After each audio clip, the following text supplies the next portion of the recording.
Assalamualaikum warahmatullahi wabarakatuh. Perkenalkan, saya Rania Agustina dengan NIM 212111325 dari kelas Hukum Ekonomi Syariah 5I. Di sini saya akan mereview salah satu buku untuk memenuhi tugas hukum acara peradilan agama. Langsung saja untuk identitas bukunya. Di sini ada salah satu buku yang berjudul Hukum Acara Peradilan Agama Bidang Perceraian Tinjauan Kritis Hukum Islam dengan pengarangnya Dr. Adi Nurrahman MAG MH serta penerbitnya PT Literasi Nusantara Abadi Group. Dan buku ini keluaran tahun 2023. Buku dengan jumlah halaman 234 ini berisi 6 bab. Nah, untuk bab 1 itu membahas mengenai eksistensi peradilan Islam di Indonesia. Peradilan Islam itu merupakan suatu lembaga yang bertugas untuk menyelesaikan segala macam sengketa yang terjadi antar individu maupun kelompok sesuai dengan prinsip-prinsip hukum Islam. Prinsip-prinsip hukum Islam yang dimaksud adalah nilai-nilai dasar yang diatur dalam Al-Quran maupun hadis sebagai landasan utama. Nah, peradilan Islam itu merupakan sistem peradilan yang merujuk pada konsepsi Islam secara universal. Universalitas di sini mencakup keseluruhan jenis perkara yang semuanya diselesaikan menurut ajaran Islam. Selanjutnya di bab 2 itu membahas tinjauan umum sistem peradilan Islam. Nah, di sini terdiri dari beberapa subbab. Yang pertama itu ada sistem hukum Islam di Indonesia. Hukum Islam merupakan salah satu bahan baku pembentukan hukum nasional sehingga proses legislasi hukum Islam sudah memiliki tempat yang sangat representatif dalam sistem hukum di Indonesia. Penduduk Indonesia yang mayoritas beragama Islam membawa sebuah konsekuensi bahwa hukum yang berlaku di Indonesia harus konsisten dan sejalan dengan nilai-nilai ketuhanan yang Maha Esa dan tetap mengindahkan nilai-nilai hukum Islam. Nah, subbab yang kedua ada ragam nomenklatur hukum Islam. Nah, di sini terdiri dari yang pertama, hukum diartikan sebagai al-man'u atau pencegahan dan al-faslu atau pemisahan. Hukum diartikan sebagai bentuk pencegahan karena hukum berisi perintah yang dimaknai juga sebagai upaya pencegahan terhadap berbuat yang sebaliknya. Yang kedua, syariat merupakan segala ketentuan yang menyangkut keseluruhan aspek kehidupan manusia dan merupakan bentuk implementasi yang terkandung dalam ajaran agama. Dalam pengertian lain, syariat diartikan sebagai ketentuan yang ditetapkan oleh Allah Subhanahu wa taala. Yang ketiga, fikih itu merupakan suatu kegiatan akal pikiran manusia dalam menggali atau mengambil hukum yang didapat dari dalil-dalil yang terperinci. Dan yang terakhir ada kanun, itu hasil pemikiran rasio manusia yang dibuat dan ditentukan berdasarkan campur tangan kekuasaan negara. Untuk subbab yang ketiga itu ada perkembangan hukum Islam di Indonesia. Sistem hukum yang dianut di Indonesia berdasarkan urutan awal mula kemunculannya itu terdiri dari 3 sistem hukum, yakni hukum adat, hukum Islam, dan hukum barat. Hukum Islam itu sejatinya telah lama hadir di Indonesia bersamaan dengan masuknya agama Islam ke wilayah Nusantara. Untuk subbab yang keempat itu ada teori keberlakuan hukum Islam di Indonesia. Hukum Islam di Indonesia mengalami pasang surut serta pergulatan politik Indonesia yang turut mewarnai hadirnya hukum Islam di Indonesia. Akibatnya, beberapa teori kemudian muncul untuk mendeskripsikan kondisi sosial-legal hukum Islam. Banyaknya ragam teori keberlakuan hukum Islam di Indonesia memperhatikan bahwa jalinan keakraban hukum Islam telah lama dengan masyarakat Indonesia. Selanjutnya, untuk subbab yang terakhir yaitu relasi hukum Islam dan hukum positif di Indonesia. Hukum Islam telah menyatu dan menjadi hukum yang hidup di masyarakat.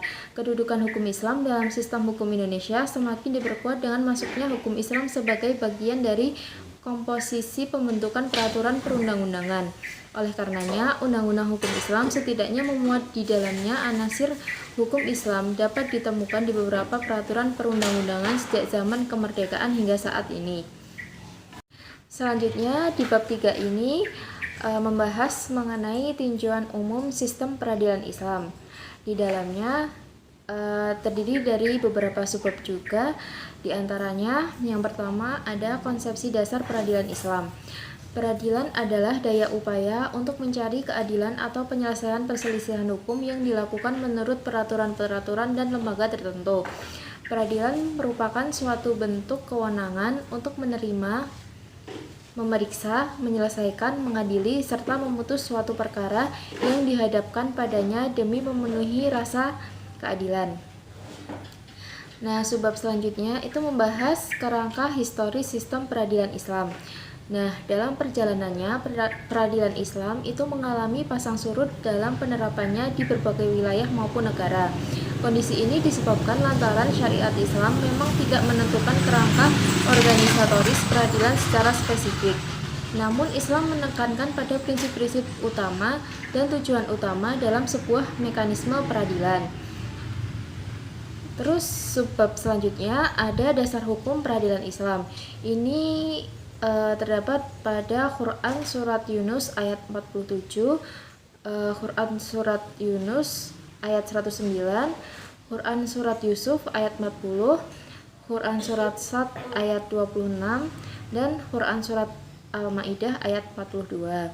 Nah, ayat tersebut itu termasuk ke dalam salah satu ayat Al-Quran yang menegaskan pentingnya penegakan hukum Allah Subhanahu wa Ta'ala berdasarkan prinsip keadilan. Untuk subbab selanjutnya ada asas-asas peradilan Islam. Nah, dalam melaksanakan proses peradilan yang meliputi menerima, memeriksa, menyelesaikan, dan memutus perkara, hakim harus memperhatikan beberapa asas umum yang berlaku dalam sistem peradilan Islam. Antara lain ada asas keadilan, asas musyawarah, asas kesetaraan dan persamaan, dan asas kebebasan. Dan di subbab selanjutnya itu ada peradilan Islam di beberapa negara.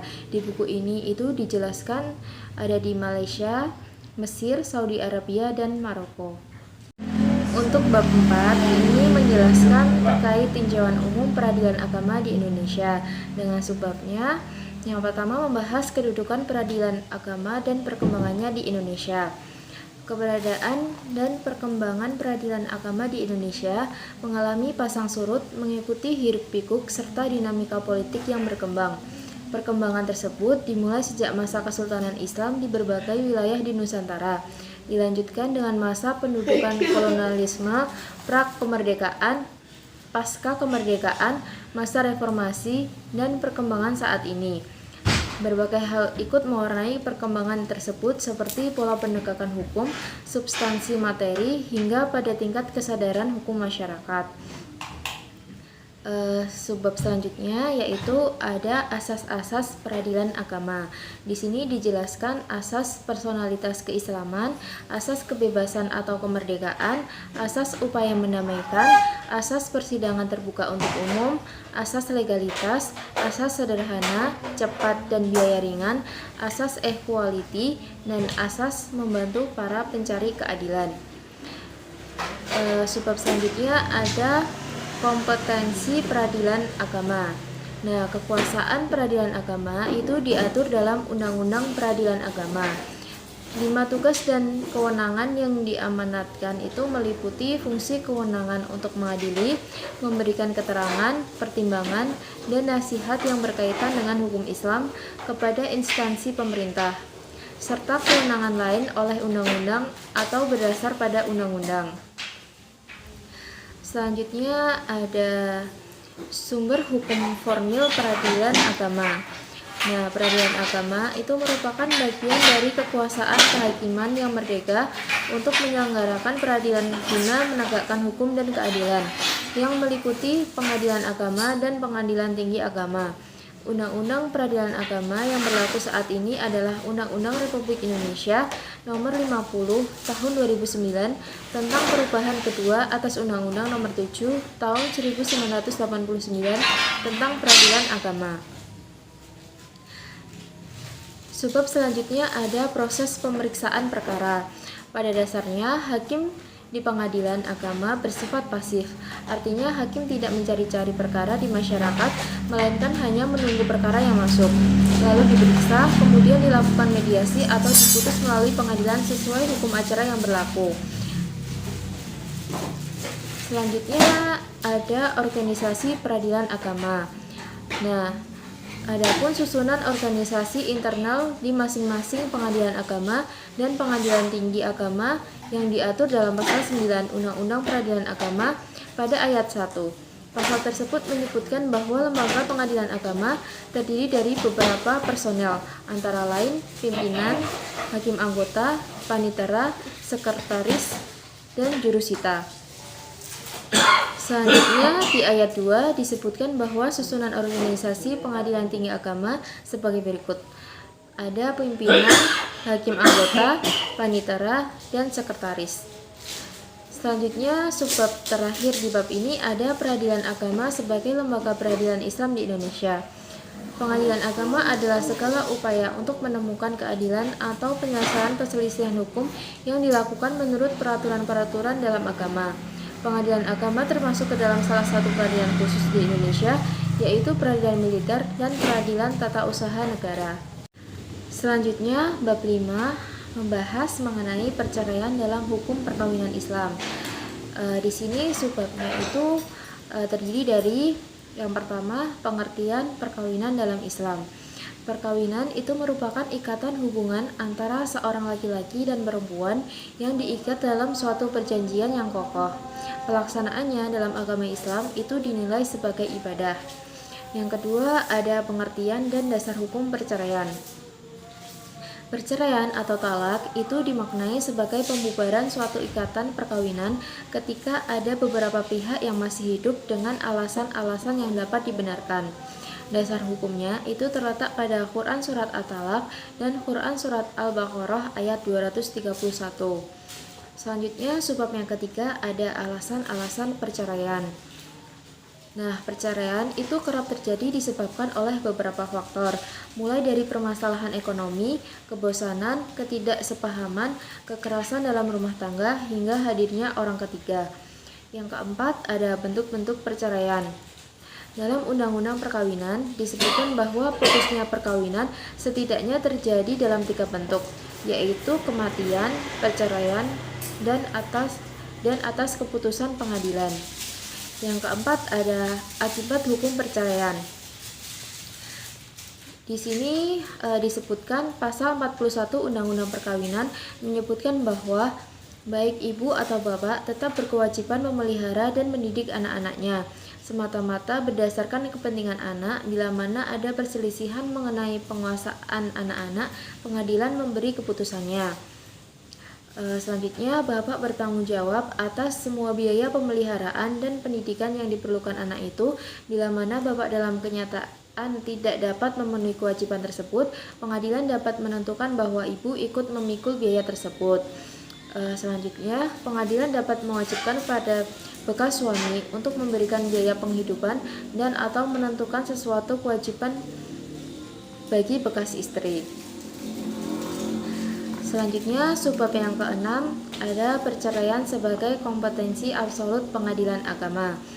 Perceraian secara tegas dan lugas merupakan kewenangan absolut yang dimiliki peradilan agama bagi penduduk muslim. Ketentuan ini dipertegas melalui Undang-Undang Peradilan Agama yang merinci bahwa perkara perceraian diselesaikan di peradilan agama sebagai lembaga penyelesaiannya. Subbab selanjutnya ada ruang lingkup pemeriksaan perkara perceraian. Itu terdiri dari gugatan kelalaian atas kewajiban suami dan istri, perceraian karena talak, gugatan perceraian, penyelesaian harta bersama, penguasaan anak, biaya pemeliharaan dan pendidikan anak, serta ketentuan kewajiban bagi bekas suami dan bekas istri. Subbab selanjutnya ada penyelesaian perkara perceraian melalui mediasi. Mediasi sendiri itu merupakan cara yang efektif dalam menyelesaikan sengketa secara damai dan dapat memberikan akses yang lebih luas kepada para pihak untuk mencapai penyelesaian yang memuaskan dan tidak memihak. Selanjutnya, bab yang terakhir yaitu bab ke-6 membahas mengenai konstruksi teori kritik hukum transendental dalam penyelesaian perkara perceraian di pengadilan agama. Di bab ini terdiri dari 4 subbab. Yang pertama membahas tentang kritik hukum Islam terhadap penyelesaian perkara perceraian di pengadilan agama. Penyelesaian perkara di pengadilan agama menyisakan persoalan hukum, baik dalam tataran filosofis maupun dalam ketentuan hukum formil. Penerapan hukum acara yang bernuansa hukum barat dalam menyelesaikan perkara perceraian cenderung mengabaikan nilai-nilai filosofis dasar berdimensi ubudiyah. Hukum acara peradilan agama lebih menekankan pada aspek formalistik prosedural dengan menyamaratakan penyelesaian perkara perceraian dengan sengketa keperdataan umum. Selanjutnya, subbab yang kedua, konstruksi teori kritik hukum transendental atau KHT terhadap hukum acara peradilan agama. Gagasan teori KHT hendak masuk ke dalam substansi hukum acara peradilan agama secara naral kritis yang berpijak pada nilai-nilai transendental ketuhanan sebagaimana nilai-nilai nubuwah yang dibawa oleh Nabi Muhammad SAW. Teori ini mencoba untuk mengkaji secara kritis sisi lain hukum acara peradilan agama yang kemudian akan dikaitkan dengan sistem peradilan Islam. Selanjutnya, subbab yang ketiga, membahas tinjauan kritis penyelesaian perkara perceraian di pengadilan agama, pendekatan kritik hukum transendental. Di sini rendahnya kesadaran dan kepatuhan hukum masyarakat pada hukum negara menjadi penyebab terjadinya perceraian liar di masyarakat. Masalah perceraian ini selalu menjadi perkara yang paling banyak ditangani di pengadilan agama di seluruh wilayah Indonesia. Dalam penyelesaiannya, hakim akan berpatokan pada sumber hukum yang berlaku di lingkungan peradilan agama.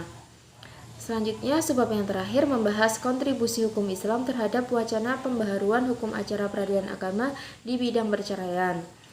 Peradilan agama itu sebagai satu-satunya lembaga peradilan Islam di Indonesia yang memiliki kewenangan absolut dalam menyelesaikan perkara perceraian yang sesuai dengan tuntunan Allah SWT. Munculnya gagasan untuk memperbaharui hukum acara peradilan agama di bidang perceraian adalah sebagai bentuk perhatian hukum Islam. Dari beberapa penyampaian dari bab-bab dari buku tersebut, itu dapat disimpulkan bahwa hukum acara peradilan agama sebagian besar masih merujuk kepada ketentuan hukum barat. Sehingga hal tersebut dapat memicu terjadinya ketidakselarasan terhadap ketentuan hukum Islam yang bersifat divine law dalam sistem peradilan Islam. Selanjutnya, dalam proses penyelesaian perkara perceraian di peradilan agama, masih ditemukan ketidaksesuaian dalam beberapa hal dengan hukum Islam dan sistem peradilan Islam sebagai akibat dari penerapan hukum acara perdata Barat. Sekian yang bisa saya sampaikan. Terima kasih atas perhatiannya. Jika ada salah kata, saya minta maaf sebesar-besarnya. Wabillahi taufiq wal hidayah. Wassalamualaikum warahmatullahi wabarakatuh.